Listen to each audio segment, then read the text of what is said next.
오늘은 2023년 첫날 첫 주일입니다.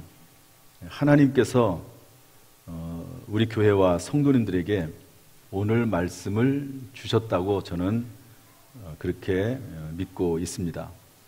지난번 1월 1일 부흥회 외부 강사 목사님이 설교를 하실 때 그분이 다른 본문을 가지고 말씀하셨는데 중간에 언뜻 잠깐 스쳐 지나가면서 본문의 말씀을 했습니다.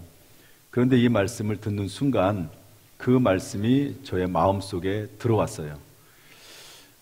제가 목회를 하면서 하나님께서 어떤 변화를 주시거나 또 어떤 새로운 일을 계획하실 때 또 힘을 주시거나 그럴 때 꼭 하나님께서는 말씀을 주십니다. 그래서 그 말씀을 마음속에 심어주고 그 말씀을 붙잡고 기도하게 하시고 그 말씀을 붙잡고 살아가게 하시거든요.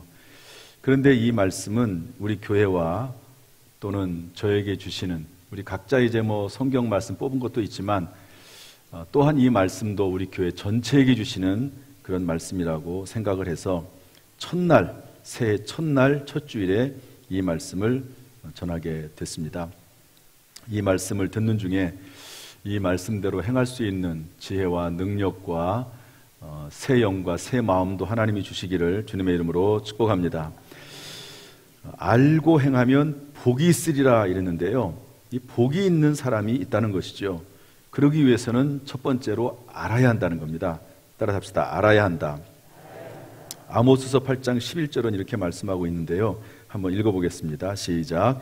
주 여호와의 말씀이니라. 보라, 날이 이를지라 내가 기근을 땅에 보내리니 양식이 없어 주림이 아니며 물이 없어 가람이 아니요 여호와의 말씀을 듣지 못한 기갈이라. 실제적으로 인생의 근본적인 문제는 뭐냐? 양식이 아니고 또 물이 아니고 하나님의 말씀이 없기 때문에 모든 문제가 파생되는 것이다 라고 성경은 우리에게 알려주고 있습니다. 여러분, 북한의 평양은 제2의 예루살렘이라고 그렇게 알려졌었습니다.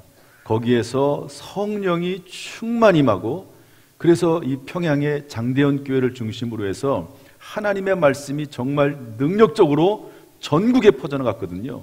그 중심에 평양에 장대현 교회가 있었습니다. 그런데 공산주의 정권이 들어서면서 교회와 하나님의 말씀이 사라지자 그 북한은 세계에서 가장 가난한 나라가 됐습니다. 인권이 사라진 나라, 백성들이 굶어 죽는 나라, 자유가 사라지고 백성들이 두려움에 떠는 나라, 모든 백성을 평등하게 해준다고 해서 평등을 하게 해준 것은 맞지만 가난하게 평등하게 만든 나라, 공산당만 배를 불리는 나라가 됐습니다.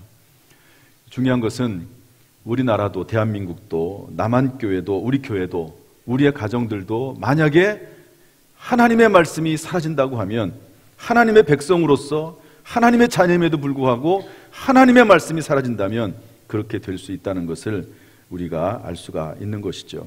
따라서 무엇보다도 하나님의 말씀을 배워 아는 일에 힘쓰는 2023년도가 되기를 주님의 이름으로 축복합니다. 두 번째로 복이 있으리라, 이 말씀 속에는 알고 행하면 이렇게 되어 있습니다. 저를 따라서 하시죠. 행하여야 합니다. 몰라서 배우지 못해서 행하지 못하는 경우도 참 많더라고요. 그런데 잘못 배워서 잘못 행하는 경우도 있습니다. 그런데 오늘 말씀을 근거로 볼 때 잘 배웠어도 행하지 않으면 하나님의 복이 임할 수 없는 것이죠. 야고보서 2장 26절은 그래서 이렇게 말씀합니다. 한번 읽어보겠습니다. 시작. 영혼 없는 몸이 죽은 것 같이 행함이 없는 믿음은 죽은 것이니라. 다윗이 죽을 때 그의 아들 솔로몬에게 유언을 했습니다.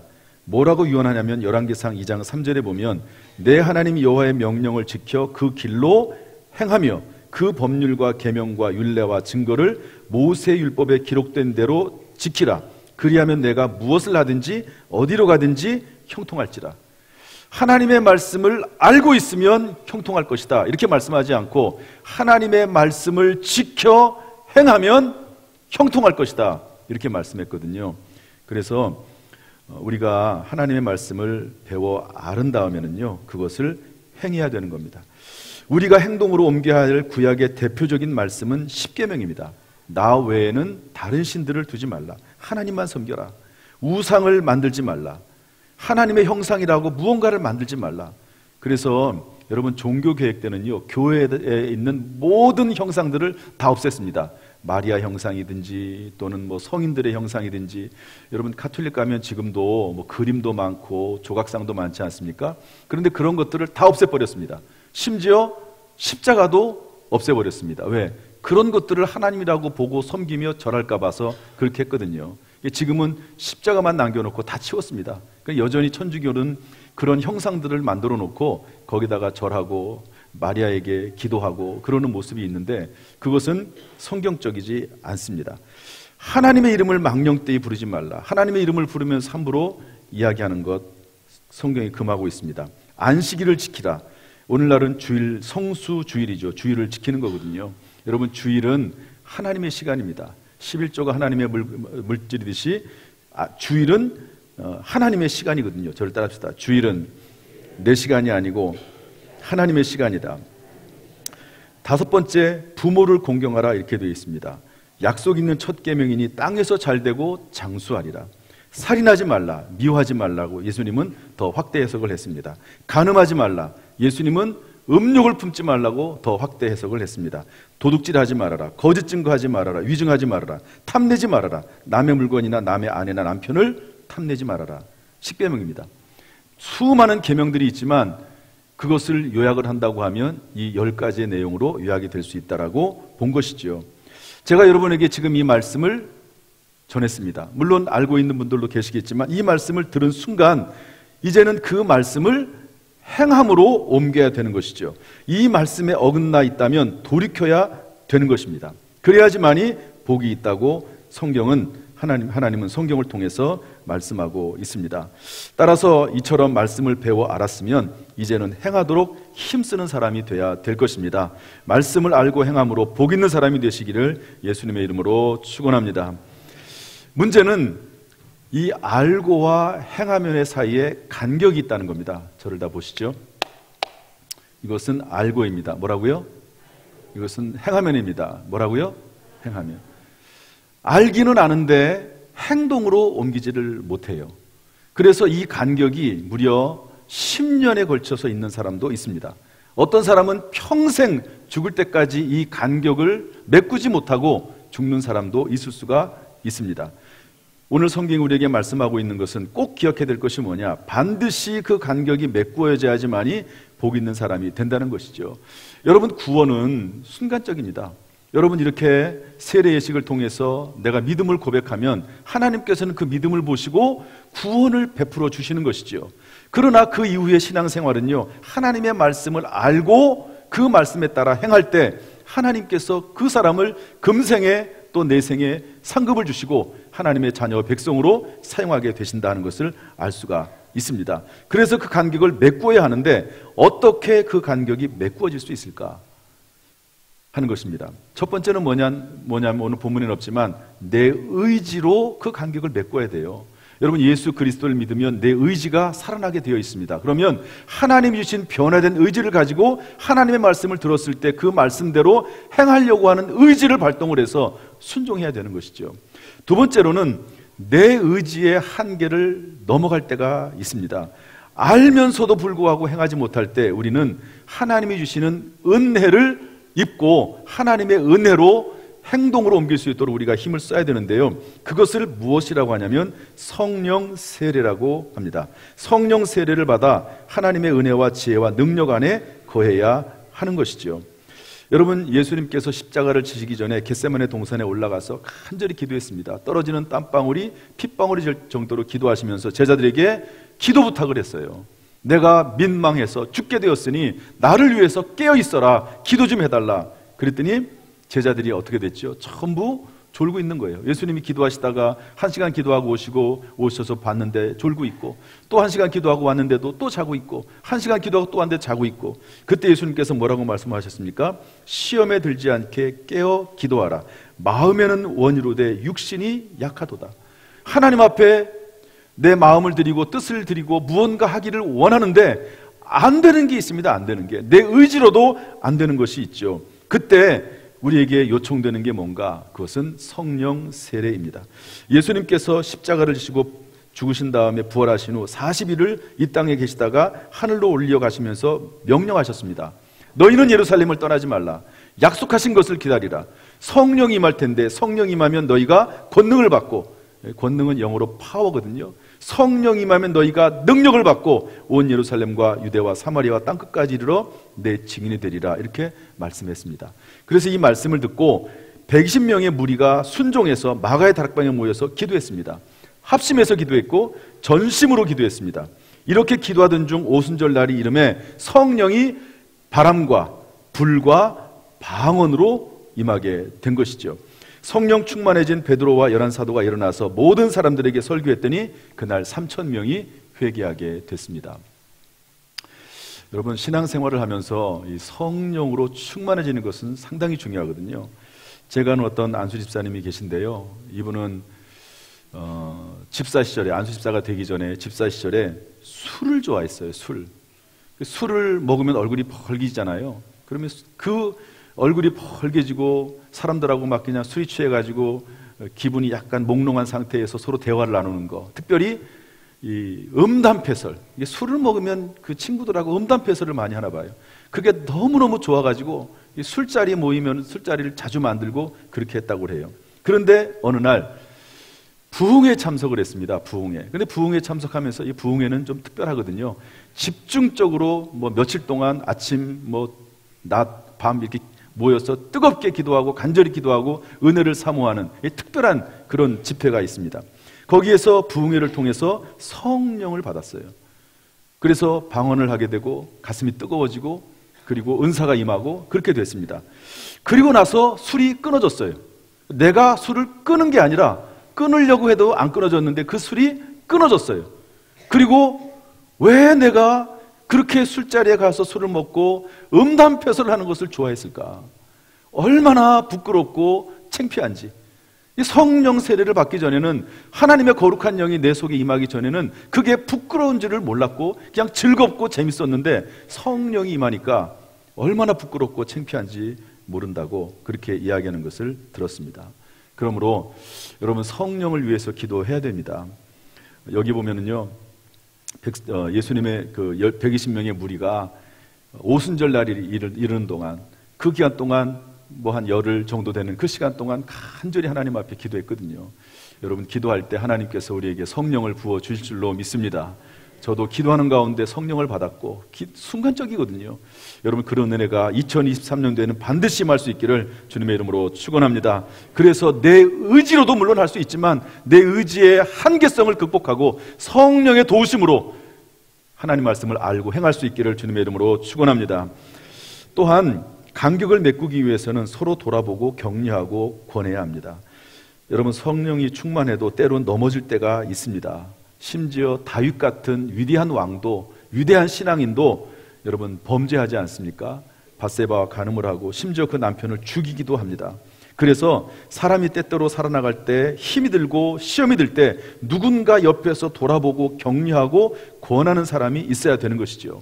여러분, 아까 3,000명이 초대교회 회개했다고 그랬습니다. 그런데 이분들이 다 뿔뿔이 흩어진 게 아니라 성전과 집에서 모이기를 힘쓰고 성찬 예식과 음식을 나누어 먹었습니다. 이처럼 초대교회 성도들은 교회를 형성한 후에 서로 모여서 격려하고 위로하고 권하면서 신앙의 불이 꺼지지 않고 더욱 활활 타오르도록 했던 것이죠. 그랬더니 불신자들에게 칭찬을 받았고 하나님께서는 날마다 구원받는 사람의 수를 많아지게 하셨습니다. 여기에 관련해서 성경 말씀을 좀 하나 읽어보도록 하죠. 히브리서 10장 24절 25절 말씀인데 우리 다 같이 한번 읽어보겠습니다. 시작. 서로 돌아보아 사랑과 선행을 격려하며 모이기를 폐하는 어떤 사람들의 습관과 같이 하지 말고 오직 권하여 그날이 가까움을 볼수록 더욱 그리하자. 저를 따라서 하시죠. 서로 돌아보고 격려하고 권하자. 이게 2023년 표어입니다. 표어가 여기 붙어야 되는데요, 안 붙어 있어요.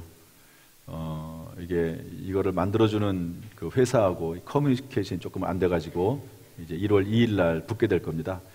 문제는 뭐냐면 뗄 수가 없다는 거예요. 저거를 너무 높이 달려가지고 뗄 수가 없습니다. 그래서 당분간 내일 모레까지는 이제 붙어 있을 텐데 2023년도 코로나를 이제 마감하고 새로 시작하면서 하나님 앞에 간절히 기도하는 가운데 하나님이 또한 저에게 주신 말씀이에요. 2023년도 서로 돌아봐라, 격려해라, 그리고 서로 권하라.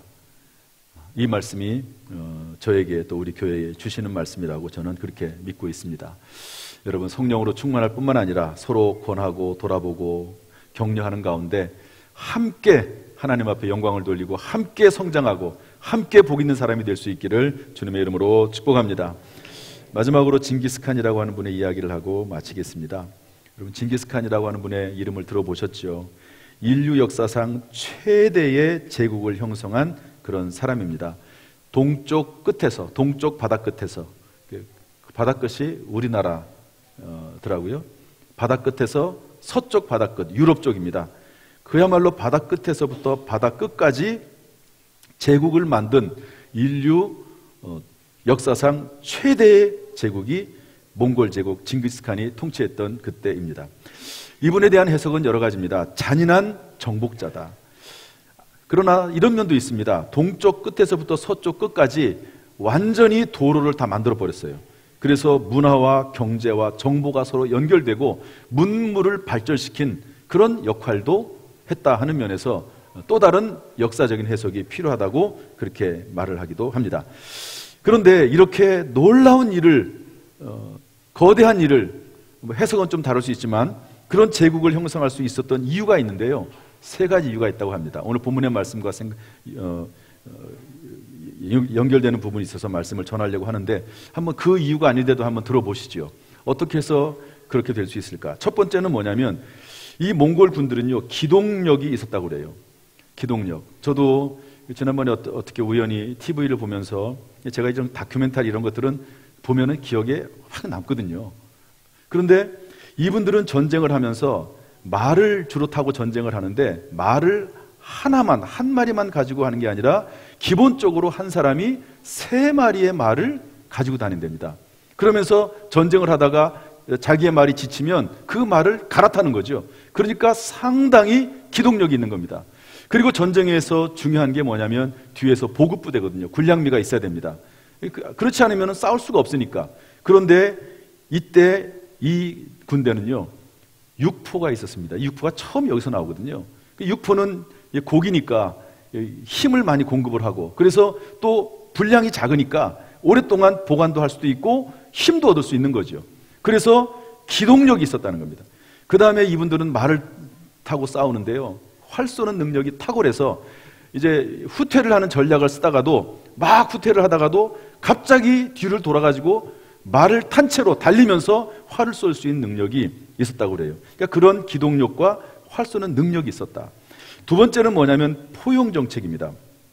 그러니까 전쟁을 하면서 항복하는 사람들은 다 받아줘요. 그러나 항복하지 않으면 철저히 응징을 합니다. 항복을 했을 경우에 조공을 많이 바치는 게 아니라 조금만 바치게 하고, 그리고 제도나 문화나 체제를 다 인정을 해서 너희들이 알아서 살아가도록 해라. 그러나 우리의 속국이 되어서 우리를 섬기는 나라가 되고 조공을 조금 바쳐라. 이렇게 얘기를 했다는 겁니다. 마지막 세 번째가 제가 드리고 싶은 말씀인데 강력한 법입니다. 강력한 법. 이 법은 뭐냐면 함께 하라고 하는 법이에요. 여러분, 여기 우리 성경에 나오는 1000부장, 100부장, 50부장, 10부장의 개념이 놀랍게도 여기에서 나와요. 그래서 군인들을 전체 군인이 있으면 그 전체를 다시 1000으로 나누고 100으로 나누고 50으로 나누고 그렇게 잘라 놓습니다. 그러고 나서 그것을 하나의 팀으로 만들어 가지고 전쟁에 나가게 하는 거죠. 그래서 전쟁을 하는데 전쟁을 하다가 혹시 질 수도 있지 않습니까? 전쟁에서 지고 혼자 돌아올 수가 있어요. 아니면 여러 명이 돌아올 수가 있습니다. 그러면 그 사람을 죽였다고 그래요. 전쟁에서 싸우고 돌아왔는데 잘 그 사람을 보호해가지고 또 다시 전쟁에 나가게 해야 되지 않냐. 그런데 그게 아니고 죽여버린답니다. 무슨 메시지냐? 죽으나 사나 함께 해라. 이것이 그 병사 개인들에게는 어떤 의미가 되냐면 동료 병사들이 결코 나를 버리지 않는다. 그렇죠. 버릴 수가 없죠. 전쟁에서 함께 싸워서 이겨야 되는데 만약에 나를 버리고 가면 자기들은 전쟁에서 지고 버리고 가면 자기들도 죽거든요. 또한 자기 자신도 동료 병사들을 버릴 수 없어요. 동료 병사들이 다 죽었는데 나만 살아가지고 본진으로 돌아가면 내가 사는 것이 아니라 나도 죽기 때문에 동료 병사들을 버릴 수가 없습니다. 그리고 함께 싸워서 이기면 집으로 돌아갈 수 있다는 소망이 있다는 거죠. 그래가지고 이분들이 정말 이 군인들이 목숨을 걸고 싸웠다는 겁니다. 정말 하나가 되어서 똘똘 뭉쳐가지고 전쟁에서 싸웠기 때문에 그 당시에 이 군대를 이길 수 있는 나라가 아무도 없었다. 유럽에 그렇게 중무장한 그런 군대를 할지라도 이 몽골 사람들을 이길 수가 없었다 하는 그런 다큐멘터리가 나오는 걸 봤습니다. 여러분, 성경에도 전도서 4장 12절 보면 한 사람이면 패하겠거니와 두 사람이면 맞설 수 있나니 세 겹줄은 쉽게 끊어지지 아니하느니라. 마태복음 18장 20절에 보면 두세 사람이 내 이름으로 모인 곳에는 나도 그들 중에 있느니라. 여러분, 예수님께서 십자가를 지시기 전에 12명의 제자를 불러다가 뭐라고 말씀하셨습니까? 하나님 앞에 기도하면서 제자들에게 하나가 되라고 분부하면서 하나님에게 기도해요. 하나님, 이들이 하나가 되게 하옵소서. 하나님, 이들이 하나가 되게 하옵소서. 그렇게 기도하는 것을 볼 수가 있습니다. 여러분, 2023년 시작이 됐습니다. 어찌 됐든지 간에 교회가 하나가 되고 가정이 하나가 되고 그 마음이 하나님과 하나가 되는 그런 삶을 우리가 살아갈 수만 있다고 하면, 그러면서 그것을 위해서 서로 격려하고 돕고 위로하고 권하면서 살 수 있다고 하면 함께 하나님 앞에 복 있는 사람이 될 줄로 믿습니다. 2023년 참으로 하나님의 말씀을 배워서 알고 그 말씀에 순종하여 행함으로 복 있는 사람이 되시기를 예수님의 이름으로 축복합니다. 서로 돌아보고 격려하고 권하는 2023년이 되어서 우리에게 모든 성도님들 가정이 복 있는 가정이 되시기를 주님의 이름으로 축복합니다. 할렐루야. 기도하겠습니다.